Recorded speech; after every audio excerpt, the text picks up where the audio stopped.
The top stories: renowned politician calls upon political parties to make the most out of the national dialogue.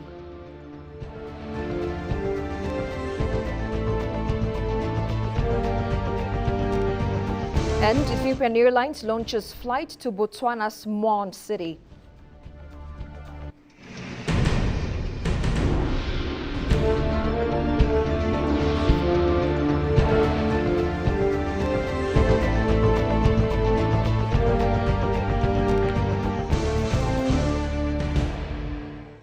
Hello and welcome to EBC World, the voice of Pan-Africanism, with the latest news highlights of the hour. I am Tabitha John. To stay with us, Prime Minister Abiy Ahmed announced that the government has successfully completed the Piasa and Arat Kilo route of the Addis Ababa Corridor Development Project within the designated 3-month time frame, meeting the scheduled deadline.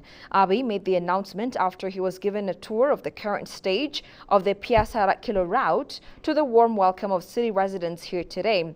It should be noted that the Prime Minister earlier made a commitment that the upcoming assessment of the corridor will focus on the streets.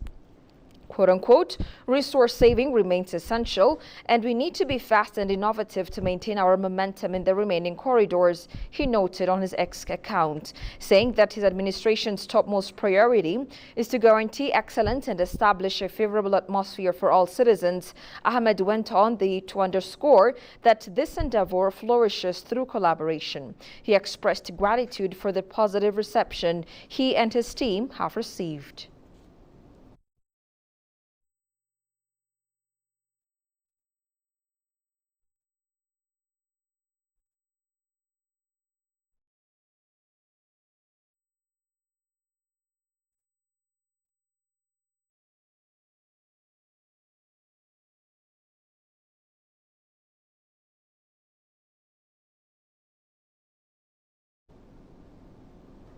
Ethiopian Finance Minister Ahmed Shide has conveyed messages for Prime Minister Abiy Ahmed to the Emir of the State of Qatar, Sheikh Tamim bin Hamad Al Thani. The message from Prime Minister Abiy pertains to the bilateral ties between Ethiopia and Qatar, as well as strategies to enhance ties to new levels, as per the news report by the Peninsula Qatar. Ahmed made their delivery on Monday during a meeting with Sheikh Tamim bin Hamad Al Thani at the latter's office in Luseo.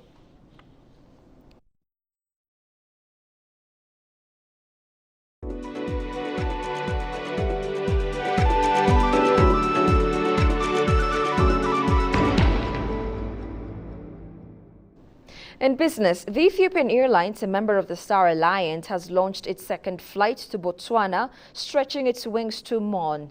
Mon, the tourism capital of Botswana, has become Ethiopia's second destination in the country after Gaborone, which has been served since 2016. Botswanan ambassador to Ethiopia, Tebelelo Alfred Boang, and the airline's management staffs attended the launching ceremony.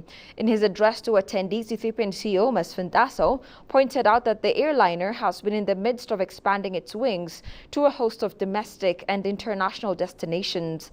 Africa's aviation giant is flying thrice a week to the new destination as of June 10, 2024, saying that the state-owned air service provider is contributing to the advancement of the African Free Trade Zone.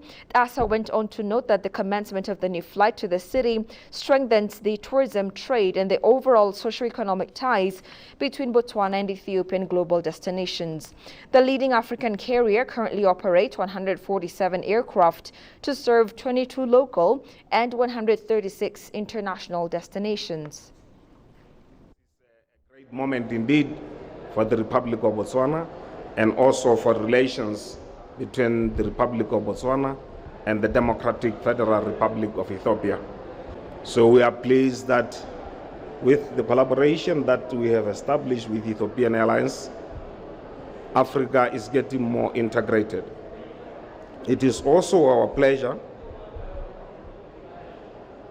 that this happens on the advent of the Africa Continental Free Trade Area, which is actually now gotten into operation.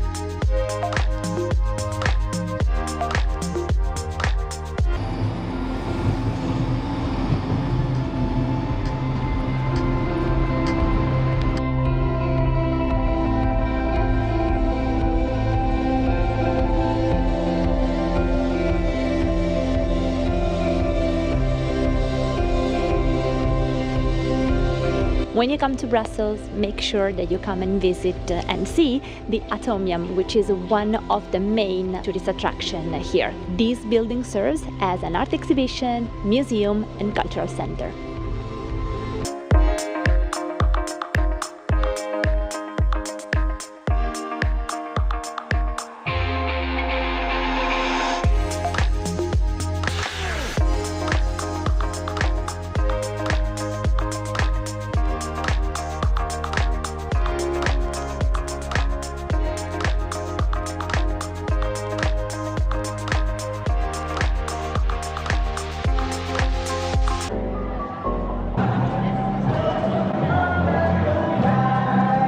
Perfectly in time for sunset. Look at that. Yeah. In a significant development for Ethiopian politics, the long-awaited national dialogue among all Ethiopians, including political parties, is finally underway, emphasizing the need for constructive engagement. Reflecting on the matter, a seasoned politician, Bayene Petros, who chairs the Ethiopian Social Democratic Party, urged all stakeholders to seize this opportunity. He also highlighted the importance of putting clear boundaries between party and government lines, while at the same time calling on the opposition to move beyond blanket opposition and actively participate in the dialogue process, believing that this could lead to substantial progress in the country's political landscape. Our staff reporter Johannes van Town sat down with a renowned politician and compiled the following report. Born in 1950 and joined his long political journey before 1991 while the EPRDF took power, Professor Bayene Petros is a renowned politician and was a professor of biology at Addis Ababa University. Since he had resigned from his appointment as Deputy Minister of Education by the then government in 1991, Professor Bayene has played an important role in different opposition parties. Talking to ABC World about the ongoing national dialogue in Ethiopia, Professor Bayene said this initiative is the pressing demand of Ethiopian opposition political parties since the time of the transitional government. We in the opposition political party have been demanding since the days of the transitional government. So we found that this element of discussing, talking about, dialoguing on fundamental issues was missing in Ethiopia, and hence we are unable to address some fundamental problems in this country or narrow the differences between the various populations, sectors, and also in particular, between the intelligentsia, that very little interaction, hammering out issues, differences.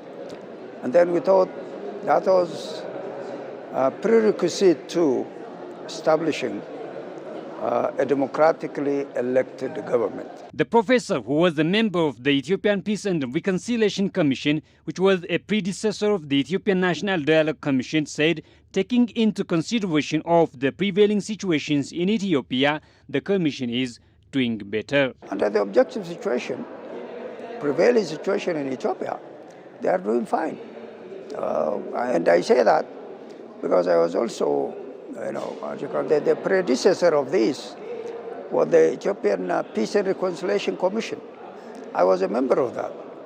So we took 3 years.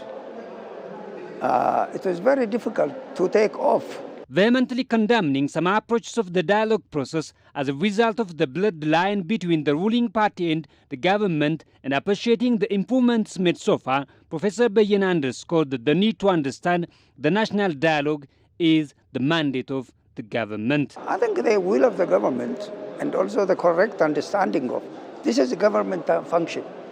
It's not a party function. National dialogue is a government function. So if this is fully understood, then we can go a long distance, okay? But what spoils is the political party interference. The ruling party interference will spoil it. So, that is consciously guarded against, then I think we'll have a relatively better, kind of opportunity to make use of this utmost, okay? And that would benefit Ethiopia and the Ethiopian population at large. Finally, the professor urged all opposition political parties to move beyond blanket opposition and actively participate in the dialogue process, believing that this could lead to substantial progress in the country's political landscape. I know there are few who simply condemn the whole thing, and it is interesting to note some of those few guys, we used to work as opposition, and this national dialogue was in our agenda. We used to advocate that, but now I see some simply rejecting. Okay, I think this is opportunistic. Okay, we have been calling for national dialogue. It cannot be perfect. There is nothing perfect in this world, but make the best use of it, be part of it, and influence. And finally, the 13th Ethiopian Jazz Day Festival, hosted by the delegation of the European Union to Ethiopia, took place here in Addis Ababa. Speaking on the occasion, a European Union delegation to Ethiopia and African Union Ambassador Roland Kobia reiterated that the main reason for EU to organize the event was for promoting togetherness. Tigist Harnisa attended the event. Take a look. Themed Jazz at Peace, the 13th Ethiopian Jazz Day Festival, hosted by the delegation of European Union to Ethiopia, has taken place with Ethiopian renowned artists and bands. The afternoon has been full of multiple jazz performances.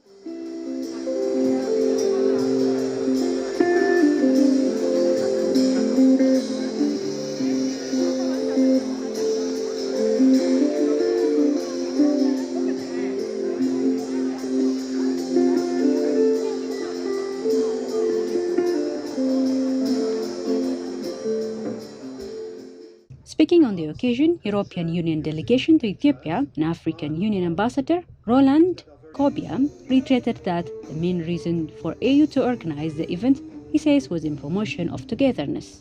The second reason why we have organized this is because we believe that arts, culture, music, and jazz are about values that are very important to us.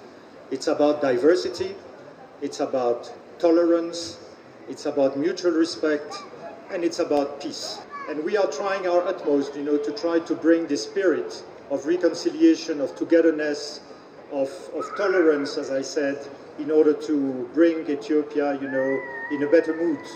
And I hope this contributes to that. Acting Deputy U.S. Ambassador to Ethiopia, Naomi Fellows, for her part stated that jazz has been evolving globally, and here in Ethiopia with relentless efforts put in place by a number of renowned artists, adding that jazz played a vital role in enhancing bilateral relations of Ethiopia and U.S. Jazz continues to evolve globally and here in Ethiopia, with new generations of music like Elias Mulugeta, continuing to bring jazz and Ethio jazz to audiences around the country and the world. That certainly has been true throughout the 120 years of U.S. and Ethiopian bilateral relations, with American and Ethiopian musicians playing together, influencing one another, and creating Ethiopia's own distinctive jazz tradition that incorporates elements and instruments of both musical environments. So let's take an opportunity to enjoy a little bit more jazz together and think about how music and culture can bring together people from across ethnic, religious, and language groups. Jazz has a unique power to bring together individuals from all walks of life and embracing one another.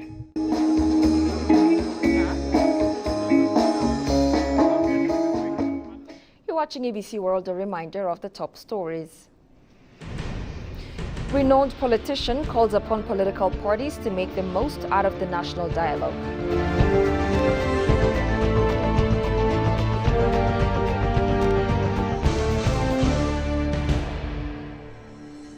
And Ethiopian Airlines launches flight to Botswana's Mon city.